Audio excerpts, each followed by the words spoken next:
Hello everyone. आज हम जियो financial services का Q4 का रिज़ल्ट रिव्यू करेंगे।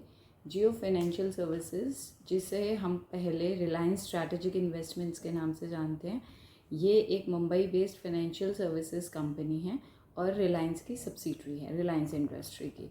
इनका दो मेजर कंपोनेंट्स हैं। एक है रिटेल का, जो ये प्रोवाइड करते हैं सर्विसेज, दो मेजर उसमें रहता है, एक रिटेल और एक कॉरपोरेट। रिटेल में ये home loan, loan against property, loan against mutual funds, loan against shares, ये सब प्रोवाइड करते हैं। और कॉरपोरेट में वेंडर फाइनेंसिंग होती है, वर्किंग कैपिटल लोन होता है, टर्म लोन होता है और फैक्टरिंग होती है। अब देखते हैं कि इनका Q4 का रिज़ल्ट कैसा रहा। सबसे पहले कि जो इनका कंसोलिडेटेड प्रॉफिट है, वो profit after tax that is PAT, वो इंक्रीज़ हुआ है 1.8% से। और जो इनकी नेट इंटरेस्ट इनकम है, नेट इंटरेस्ट इनकम क्या होती है कि वो कितने इंटरेस्ट पे ले रहे हैं पैसे, मतलब जो उन्हें इंटरेस्ट देना पड़ता है या फिर जो इंटरेस्ट उन्हें मिल रहा है, लोगों को जो लोन देने के बाद जो उन्हें इंटरेस्ट मिल रहा है, उन दोनों को का जो बैलेंस होता है उसे बोलते हैं नेट इंटरेस्ट इनकम। वो उसकी डिक्रीज़ हुई है 4.5%। लेकिन रेवेन्यू फ्रॉम ऑपरेशंस जो है वो ईयर ऑन ईयर बेसिस पे 18% से इंक्रीज़ हुआ है। और AUM is asset under management, वो ग्रो हुआ है इनका। अब मतलब इसमें सिग्निफिकेंट ग्रोथ रही है। सब लास्ट ईयर जो इनका AUM था, एसेट अंडर मैनेजमेंट, वो था 173 करोड़, और अब इनका जो AUM है वो है 10,053 करोड़। तो ईयर ऑन ईयर बेसिस पे जो ये इसकी AUM की ग्रोथ है, एसेट अंडर मैनेजमेंट की, वो सिग्निफिकेंट रही है, वो बहुत ज़्यादा सर्ज की है उसकी ग्रोथ। और वो लेंडिंग और लीजिंग डिपार्टमेंट की ग्रोथ है इनका ये AUM जो है। और क्वार्टर ऑन क्वार्टर बेसिस पे रेवेन्यू ऑन फ्रॉम ऑपरेशंस जो है वो 13% से इंक्रीज़ हुआ है। ईयर ऑन ईयर बेसिस पे 18% से हुआ है और क्वार्टर ऑन क्वार्टर बेसिस पे 13% से हुआ है। पैट इनका ईयर ऑन ईयर बेसिस पे 1.8% इंक्रीज़ हुआ है, that is profit after tax. लेकिन क्वार्टर ऑन क्वार्टर बेसिस पे 7% से इंक्रीज़ हुआ है। और जो जियो कंपनी है, इनका जो पेमेंट्स का बिजनेस है, जियो पेमेंट्स बैंक जो है इनका, उसका कस्टमर बेस जो है इस क्वार्टर में 3 टाइम्स हो गया है। यानी ईयर ऑन ईयर बेसिस पे उसकी 3 टाइम्स ग्रोथ हुई है। और जो उनका कासा है, कासा आपको पता है कि सेविंग्स अकाउंट और करंट अकाउंट का जो बैलेंस होता है, current account saving account balance, और उसके साथ जो वॉलेट में लोग पैसे रखते हैं पेमेंट्स बैंक के, वो भी इनका 3 टाइम्स इंक्रीज हुआ है, 295 करोड़ हो गया है। और जियो पेमेंट सोल्यूशन जो है, उसे ऑनलाइन पेमेंट एग्रीगेटर लाइसेंस का फोर्थ क्वार्टर में एग्रीगेटर का लाइसेंस मिल गया है, पेमेंट एग्रीगेटर का लाइसेंस मिल गया है, फोर्थ क्वार्टर में मिला है ये। और उसके इंश्योरेंस ब्रोकिंग जो है वो एक्सपैंड की है, मतलब जो उनका इंश्योरेंस में ब्रोकरेज लेते हैं वो, तो उन्होंने जो इंश्योरेंस पार्टनर्स हैं 34 इंश्योरेंस पार्टनर्स के साथ किया है। और जो इंश्योरेंस को लेकर जो इनकी पार्टनरशिप है, इंश्योरेंस पार्टनर्स जो हैं 34 हैं जिनके साथ इन्होंने अभी पार्टनरशिप की है। और डायरेक्ट टू कस्टमर DTC में इन्होंने 61 प्लान्स अपने इंट्रोड्यूस किए हैं इंश्योरेंस में।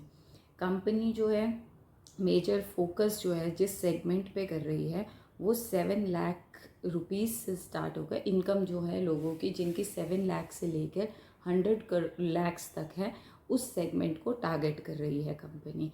और उसने अपने फिज़िकल जो ये फोर्थ क्वार्टर जो लास्ट ईयर रहा है, उसमें इन्होंने फिज़िकल प्रेजेंस जो है अपनी, वो 10 टीयर 1 सिटीज़ में की है। टीयर 1 सिटीज़ आपको पता है जिनकी हाई इनकम ब्रैकेट होती है, वो टीयर 1 सिटीज़ जो हैं जहाँ एक्सपेंसेस आप ज़्यादा देख सकते हैं, जैसे हमारे टीयर 1 में दिल्ली है, बेंगलुरु है, मुंबई है।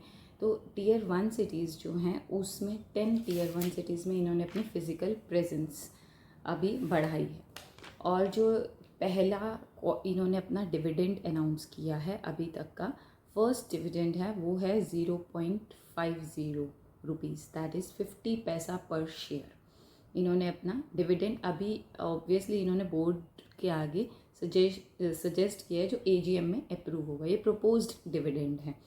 तो आपको ये भी पता है कि रिलायंस का मैंने लास्ट थर्ड क्वार्टर का भी रिव्यू डाला था, तब मैंने आपको कहा था कि जियो जो है वो रिलायंस की कंपनी है तो वो अच्छा परफॉर्म करेगी, और उससे हमें इसलिए भी एक्सपेक्टेशंस थी। एक तो रिलायंस जो है अपनी कंपनी को ईजीली उसको मतलब ऐसा नहीं हो सकता कि उसका लिए बिजनेस ना लाए, क्योंकि वो रिलायंस की सब्सिडरी है। दूसरा ये था कि ये निफ्टी 50 में इंक्लूड होने वाला था। जब लास्ट क्वार्टर का मैंने रिव्यू डाला था तो वो मार्च में निफ्टी 50 में इंक्लूड भी हो गया है। और आप देखेंगे तो इसके शेयर प्राइसेस भी अब इंक्रीज़ हो रहे हैं, क्योंकि ग्रोथ दिख रही है। पहले क्या था, पहले सिर्फ रिलायंस के नाम पर ये बिज़नेस कर रहे थे क्योंकि रिलायंस की सब्सिडरी है तो वो अच्छा परफॉर्म करेगी, लेकिन अब ये अपना बिजनेस भी कर रहे हैं, ऑपरेशनल हैं, ऑपरेशंस हैं इनके, रेवेन्यू फ्रॉम ऑपरेशंस है। आप देखिए डिफरेंट डाइवर्सिफिकेशंस हैं, ये अलग अलग जो है म्यूचुअल फंड्स में और सब में सब बिजनेसेस में डाइवर्सिफाई कर रहे हैं। इंश्योरेंस का है, पेमेंट्स बैंक है, ब्रोकरिंग कंपनी है, पेमेंट सॉल्यूशंस है। तो हम मेरा ओपिनियन ये है कि ये शेयर अच्छा रहेगा, इसमें इन्वेस्ट करना भी अच्छा है। तो अभी अगर आप देखेंगे तो बहुत से जो वो रहती हैं कंपनीज़ हैं, उन लोगों ने बोला है, जैसे ब्रोकरेज कंपनीज़ हैं, आपको पता है कौन सी है, नुमामा फाइनेंशियल सर्विसेज है, जो रेटिंग्स देती हैं, उन्होंने बाय ऑन डिप्स की दी है कि जैसे जैसे इसके शेयर प्राइसेस डिप हों आप इसे एग्रीगेट कर लें, आप इसको परचेज़ करते जाएं। तो इससे क्या होगा कि ये कम शेयर तो अच्छा जाएगा, आपको रिटर्न अच्छा मिलेगा। तो according to my view also ये शेयर अच्छा है, रिलायंस का है। और जियो के ऑपरेशंस मतलब वही है कि जो उनकी बैकिंग है, जो उनकी कंपनी है, उसमें कौन कौन है, कौन देख रहा है, उस पर भी डिपेंड करता है। तो ये शेयर अच्छा परफॉर्म करने वाला है लॉन्ग टर्म में, और अभी करंटली भी अच्छा परफॉर्म कर रहा है। तो ये सिर्फ मेरा एक व्यू है, ये कोई बाय सेल रिकमेंडेशन नहीं है।